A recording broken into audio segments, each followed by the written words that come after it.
নমস্কার। Ramakrishna TV YouTube চ্যানেলের পক্ষ থেকে সকল মা, বাবা, দাদু, দিদা, ঠাকুমা, ঠাকুর দাদাদের জানাই অনেক অনেক ভালোবাসা। আশা করি আপনারা সবাই ভালো আছেন, ভালো থাকবেন। আমি আজকে একটা খুব সুন্দর আলোচনা নিয়ে এসেছি। আজকে আমি আলোচনা করব একটা সুন্দর প্রশ্ন নিয়ে, এবং এই প্রশ্নটি আমি আলোচনা করব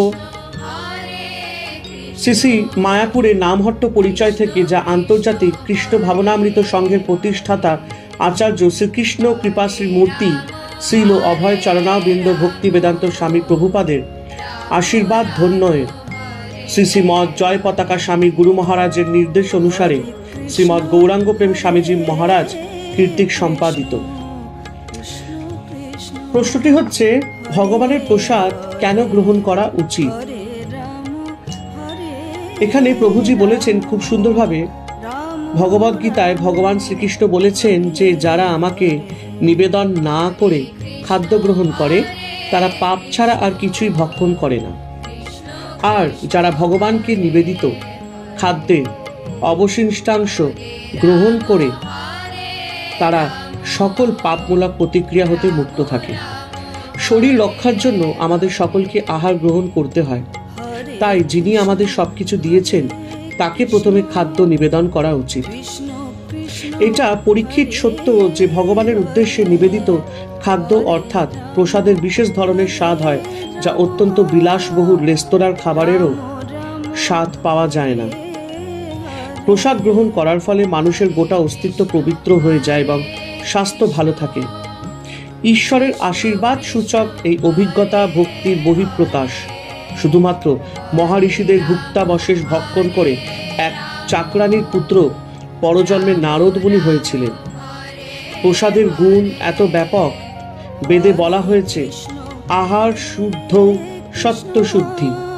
যদি কারোর আহার শুদ্ধ হয় তাহলে তার সমগ্র চেতনা শুদ্ধ হয়ে ওঠে। ঐতিহ্যগতভাবে যারা বৈদিক সংস্কৃতির অনুগামী ছিলেন তারা তাদের আহারের বিষয় অত্যন্ত কঠোর ছিলেন, কারণ আহার্য যিনি রন্ধন বা প্রস্তুত করেন তার চেতনা খাদ্যে সঞ্চারিত হয়। তাই ভক্তরা যদি এমন সব ব্যক্তির রান্না করা খাবার আহার করেন যাদের চিত্ত ব্যবহার দূষিত, তাহলে তাদের চেতনাও কুলসিত হয়ে পড়বে। অজান্তে রাধুনির মানসিকতা আহারকারীদের চেতনায় সঞ্চারিত হবে। এই সঙ্গে রন্ধনকারী পাপ কর্মফলও ভোগ করতে হয়। শ্রী চৈতন্য মহাপ্রভু বলেছেন, বিষয়ী অন্ন খাইলে মলিন হয় মন, মলিন মন হইলে নহে কৃষ্ণের স্মরণ। সেই জন্য ভক্তরা কেবল কৃষ্ণ প্রসাদ গ্রহণের অভ্যাস করেন। প্রসাদ শুধু যে কর্মফলের বন্ধন মুক্ত করে তাই নয়, কৃষ্ণ প্রসাদ চেতনাকে কলুষমুক্ত ও বিশোধিত করে।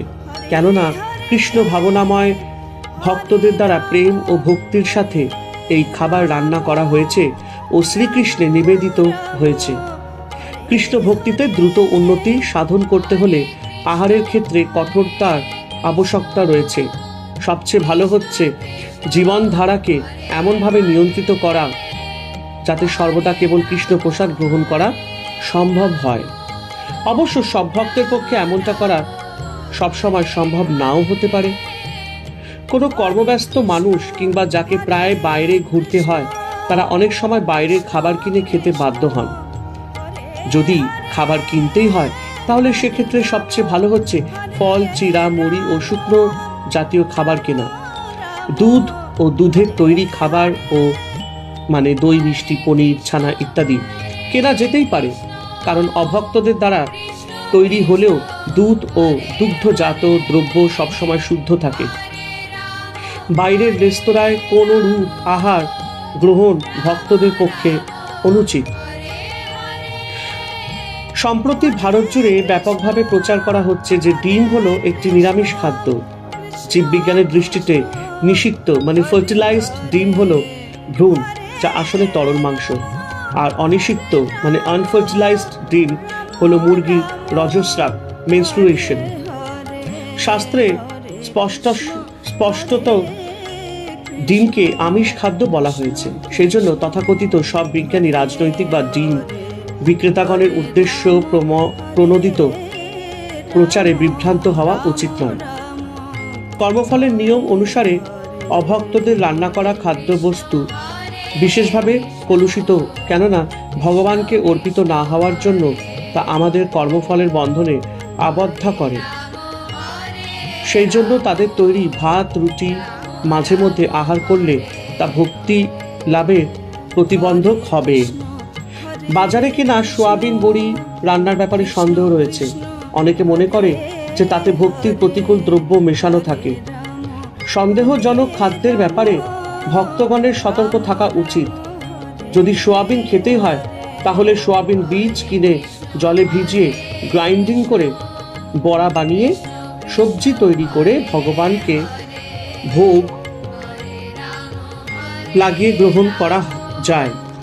পেঁয়াজ রসুন মুসুর ডাল আহার করা ভক্তদের সম্পূর্ণ নিষিদ্ধ। এগুলো শ্রীকৃষ্ণকে নিবেদনযোগ্য নয়। এগুলো আহার করলে জড়া প্রকৃতির নিকৃষ্টতম গুণ তমগুণের চেতনা আচ্ছন্ন হয়ে পড়ে।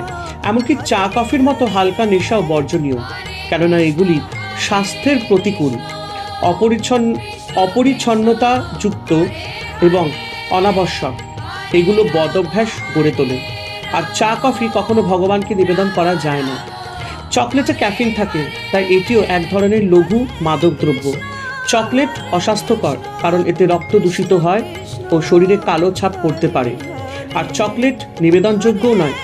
কিন্তু ভক্ত অবশ্য চকলেট খাওয়া যেতে পারে বলে মনে করেন, তবুও এ ব্যাপারে রক্ষণশীল হওয়াই ভালো। চকলেট ছাড়াই আমরা বেঁচে থাকতে ও কৃষ্ণ ভাবনা অর্জনের পথে এগিয়ে যেতে পারি। আর চকলেটকে খাদ্য তালিকায় অন্তর্ভুক্ত করা তো কৃষ্ণের সন্তুষ্টি বিধানের জন্য নয়, কেবল আমাদেরই ইন্দ্রিয় তৃপ্তির জন্য, তাই না? অভক্তদের তৈরি বাজারে নিরামিষ খাদ্য দ্রব্যাদি সম্পর্কে ভক্তদের খুব সতর্ক হওয়া উচিত। যেমন বাজারের রুটি, বিস্কিট, আইসক্রিম, কেক আদি খাবারগুলিতে প্রায় ডিম থেকে তৈরি এরকম উপাদান থাকে। কখনো কখনো খাবারের প্যাকেটের উপর লেখা উপাদানের তালিকায় বিভিন্ন সব রাসায়নিক দ্রব্যের নাম লেখা থাকে। এসব খাবার নিরামিষ হতে পারে, আবার নাও হতে পারে। এরকম ক্ষেত্রে এগুলো এড়িয়ে চলাই ভালো। আসল কথা হলো, যেভাবেই হোক কেবলমাত্র কৃষ্ণপ্রসাদ গ্রহণ করার নীতিতে অবিচলিত থাকতে হবে, সেটাই সর্বোত্তম। বর্তমান যুগের মানুষ রান্নার কাজে খুব অলস হয়ে পড়েছে, কিন্তু বাড়িতে রান্না খাবার সর্বতোভাবে দৈহিক সুস্বাস্থ্যের সহায়ক, পারমার্থিক স্বাস্থ্যের তো কথাই নেই। আশা করি আপনাদের আজকের আলোচনা খুবই ভালো লাগলো। অবশ্যই ভগবানের আলোচনা কে না ভালোবাসে বলুন? তাই জন্য একটাই কথা বলবো, হরে কৃষ্ণ কৃষ্ণ কৃষ্ণ হরে হরে, হরে রাম রাম রাম হরে হরে। জয় শুভ শম্ভু, জয় দেবী দুর্গা দুর্গতি নাশিনী, জয় মা কালী।